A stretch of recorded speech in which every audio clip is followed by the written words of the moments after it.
Hey everybody, this is Grace, and in this video I'm going to talk about anxiety. This would actually be my take 2. I was making a video and somebody came out of their house with a child, and you can't have children on video, so I had to delete that one. But I want to talk about anxiety, okay? And let's see if I can remember what I was saying. I've had anxiety. I'm 57 years old, and I've had anxiety since I was a child. And I think, I'm not a doctor, I'm not a healthcare professional, I can't diagnose myself, I can't say what would be best, but I grew up in a family that, it was an area, and the way people, the culture, it was in Texas, it was all around. I don't think people thought to do certain things, like, I don't know, I could be making excuses, but healthcare was not that much of a thing. Maybe it was just back then.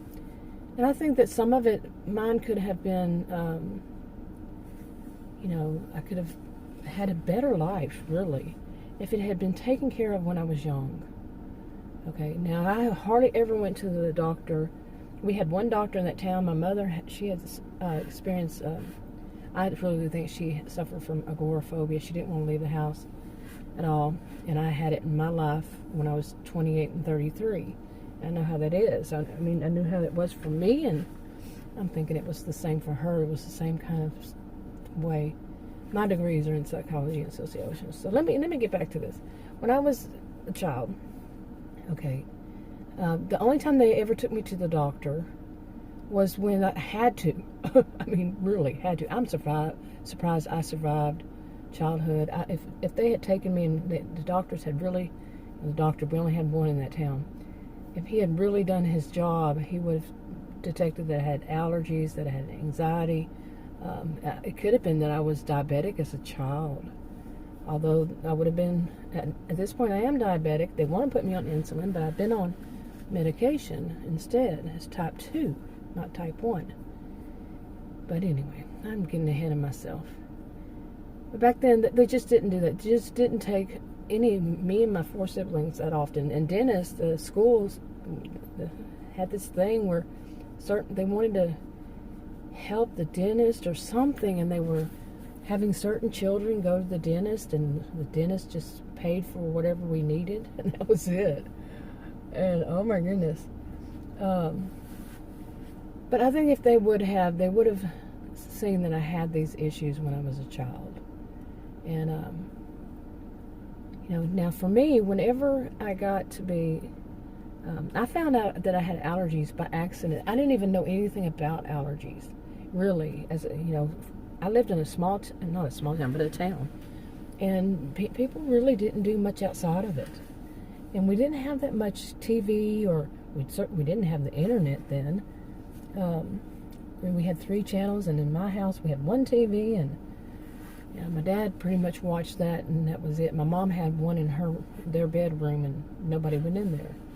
So we didn't have that much of connection to outside world, really, to know things about allergies. It wasn't until I was in my 20s, I think, that I went to a doctor, and the doctor gave me some pills and I was leaving. I was moving from Austin to probably San Antonio. I don't remember. I moved around a lot back then, but the doctor put some tablets and said, take these, and I was like, okay, and I took them, over each day, and I was like, wow, what in the world was that? All my life I had these problems, and I'm thinking at this point it was probably something like Benadryl. I don't know. But it wasn't until years later that a doctor actually said, you have allergies. And but anyway, as far as being diagnosed with anxiety, it wasn't until I don't remember when. I honestly don't remember when. It was sometime, I think, after my 20s. And I know the university. I was a career student, and the university diagnosed me as having test anxiety. And then I went to a state thing. They told me about this. They told me I should go to the state in this certain, it's going to be different everywhere, department. They even changed their names. And I did. And they determined that I had panic disorder. They wanted to pay for me all the way through my PhD if I would focus on panic disorder, but I said I don't want to be that close to it. I was a career student anyway. And, but it wasn't until I was, 35. Now, I had agoraphobia when I was 28 and 33. And then when 35, I finally started taking this medication. After a lot of trouble, the doctor put me on the wrong one for type 2 diabetes, and then they put me on the right one. But as it turns out, many years later, I'm allergic to that first one. That was the problem. But anyway, the second one was metformin. My world changed. It flip-flopped, total flip-flop. From me having experienced such extreme panic attacks and all that time of my life, to where they put me on that metformin. Now, I'm not saying this would be for everybody. No, I'm just talking about myself. I don't know about anybody else. But it was night and day. I mean, like a switch flip. Yeah, that's what I meant to say. Switch flipped on and off to from having them and then not having them. But the only thing that I had to watch for was situations where I would have them the worst, like sitting in a classroom or in a business meeting, somewhere where I had to be still and quiet. That takes me back to my childhood in school, but that's when I would have them. And plus, if it was allergy season, even worse. Okay. But once I got into those situations, once I started to see that, hey, I'm not having them as bad as before. As time went by, they got better and better. I didn't have them as bad. But I had thought of it as, more of a learned behavior too. Of course it is. And not only was it just something, anxiety is not just totally a learned behavior, but it was too, like I said. And when that medication helped so much, and then I had to unlearn what I had learned, about, in this situation I'm going to have a panic attack, so therefore I have to do this. And no, I think every once in a while, maybe once every blue moon, once a year, once every 2 years, something more like that, I'll have a panic attack just out of the blue. And I know, I know what it is, but it's still like, wow, I'm really having one. But the reason it's on my mind, and I wish I hadn't messed up with that clip, but the reason it's on my mind is because during this time, I'm just going to talk about myself. I don't know what it is for everybody else, but I have, of course, during the pandemic, experienced some anxiety, and more than usual, and I know that it can be the same for somebody else, but I'm just going to talk about myself, and one of them was to take videos elsewhere than sitting right in front of my house. Okay, I'm going to try to connect this together. If it doesn't, it just cuts off, I'll have to do. Okay, if this lets me combine the two clips together, this is part. If not, it's part 2. If it isn't, it's just part of the first one. But I had to cut it off because, speaking of allergies, I started coughing and sneezing. Yeah, but where was I in the whole bit? I was talking about having anxiety, and throughout my whole life. I'm 57, and once I got on medication for it, not for it, but for type 2 diabetes, and I'm not saying it's for everybody, that just kind of lessened over time. And I've forgotten where I left off on the first video, in the first clip, but where was I? There's so many things that can distract me out here right now. I'm at a park. But yeah, I was coming down here to the park. I think I was talking about this, that since this pandemic, I have experienced anxiety a lot more. Now, I had stopped, like I said in that first part, and really pretty much stopped maybe once a year after I got on metformin for type 2 diabetes. I'm not saying this for everybody, I'm just going to talk about my own experience.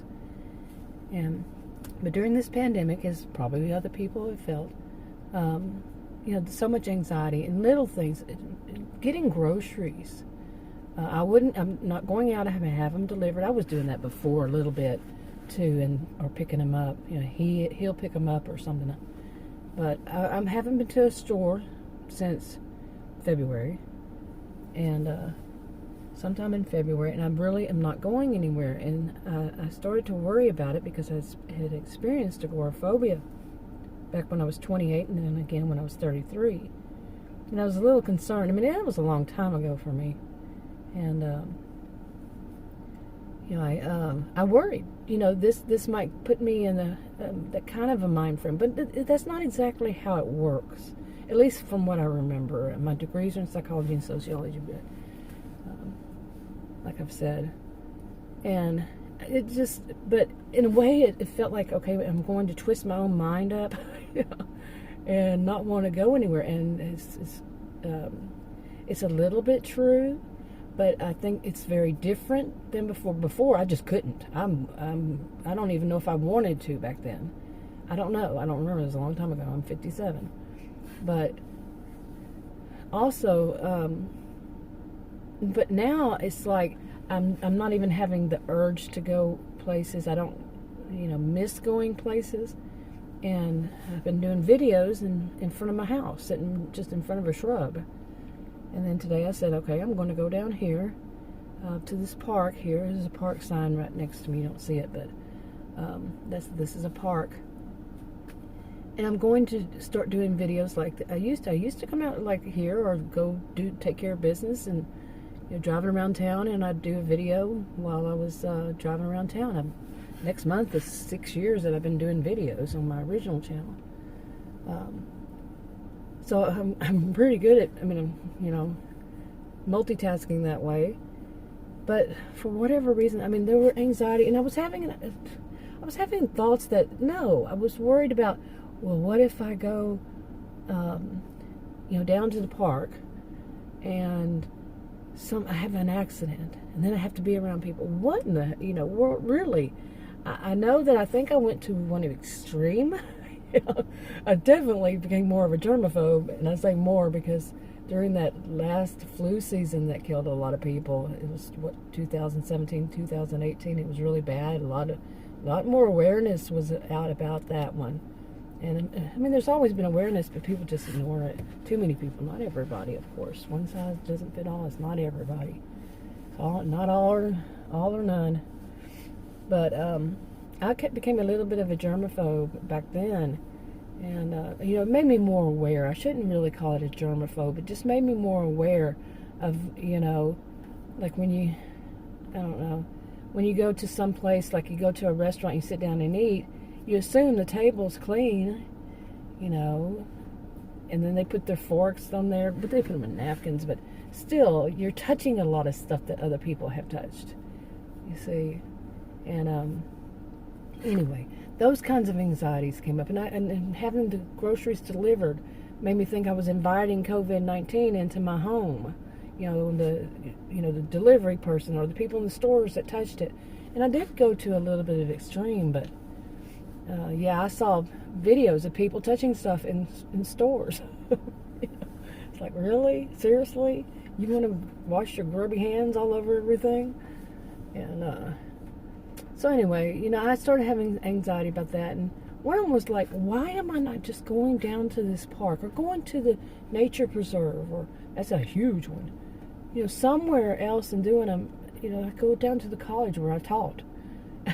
Really, they have a beautiful, beautiful campus, and I taught at both college and university. The university is not close, so. But why wouldn't I do it? And I would come up with, like I was saying, crazy thoughts. Not crazy. I should not say crazy. They were just, they just weren't right. Like I said, like if I got in an accident and then I'd have to get out of the car and. Plus, but really, those were silly. But when you think about a lot of people, I think, really are going to have a time getting, if they've been stay at home, stay safe, that's what ours is. And we're older, he and I are older, and in that vulnerable group with our diabetes. And we've been trying to stay home as much as possible. And, we wear our mask and everything. In Texas, it's mandatory now. It's July 28th, not June, July 28th, 2020. So it's mandatory right now. And to wear mask or face coverings, when you're out in public, and you're not just sitting in your SUV like I am, making a video. But But anyway, the anxiety, I'm starting to say, okay, today I said, I'm going down here. I mean, this is July. And I started doing this, I was, I'd say March, early March, and staying at home. So now you see it's starting to rain. It's a cool day here in Texas. It's 82 degrees at 9:45 a.m. in the summertime. That's unusual. The high is going to be in the lower 80s. Anyway, I'm gonna have to wrap this video up. If I've been having video editor problems, and I've been trying other ones, and it's like hit or miss if it's going to let me upload it, if it's going to, either one of them. I have two that I'm using, and plus I was trying on my cell phone, but it was like, this is conspiring against, it was going to be a little dramatic, like those histrionic people that I know what their behaviors are. But yeah, so if I had to make two out of it, yeah, that's what's going on. If not, it's all in one. Okay, but anyway, I'm going to talk more about this as time go by. So, but I'm glad I got over this hump with it, of actually just leaving my home and going to the park and doing this. Yeah, because the view of a shrub was ugly to me too. And you see it's starting to rain, but so you don't get much of a view right now, but rain on my windshield. But yeah, it's I'm glad I'm getting over this. I'm glad I'm moving a little bit past it. You're not going to find me in some store. You're not going to find me in some restaurant or any of that. I've finally started doing drive-through. Let's see, it was about 3 months, and almost 3.5 months, I'd say. Yeah, we finally started doing drive-through, and we did deliver, and we both got food poisoning, that one, so we're just going to do drive-through. Okay, I'm kind of rambling now. I'm going to end this video. I'll talk to you on another one. Bye.